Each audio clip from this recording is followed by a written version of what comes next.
যুবক যখন সেজদায় যায়, যুবক তো জানে না, ও তো জানে আমার চলায় জমিন কাঁপে, ও তো জানে যে আমার চলায় এলাকা কাঁপে। হায়, ও জানে না ওর সেজদায় যে আরশ কাঁপে, ওটাও জানে না। যদি জানতো তো এলাকা কাঁপাইতো না, যদি জানতো তো জমিন কাঁপাইতো না, ও সেজদা দিতে থাকতো আর আরশকে কাঁপাইতে থাকতো। যুবকের সেজদায় আরশ কাঁপে, আরশ। যুবক যখন সেজদায় যায়, সেজদায় পড়ে তো আল্লাহ ফেরেশতা, নাইলে এই হাদিস কোনোদিন আসতো না।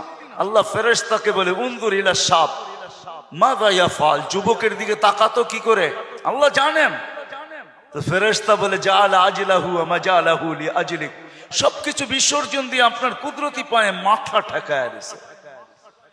তা আল্লাহ বলে হাযা আবদি হাক্কা, এ আমার পারফেক্ট বান্দা, ইন্নী উবাহি বিহিল মালাইকা, তোমাদের উপরে আমি একে নিয়ে গৌরব করি।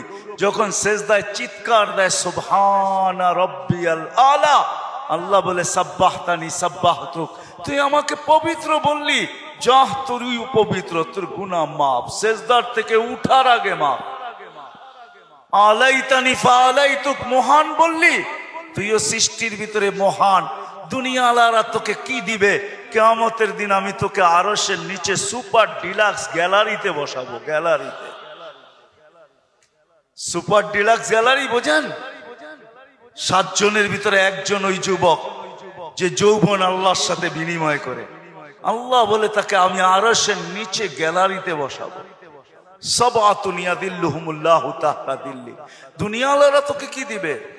দুনিয়াওয়ালারা অতক্ষণ দিবে যতক্ষণ স্বার্থ আছে।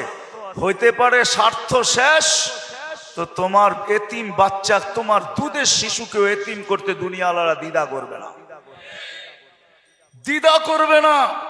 তোমার নববধূকে বিধবা বানাইতে দুনিয়াওয়ালারা দ্বিধা করবে না। অতদিন তুমি চামচ, যতদিন তুমি বোঝেন। রাগ হয়ে গেলেন? যুবক পায়ে হাত রাখি, মাপ চাই তোমাদের কাছে। অতদিন তুমি দুনিয়াওয়ালাদের কাছে দাম পাবে যতদিন তুমি চামচ হবে।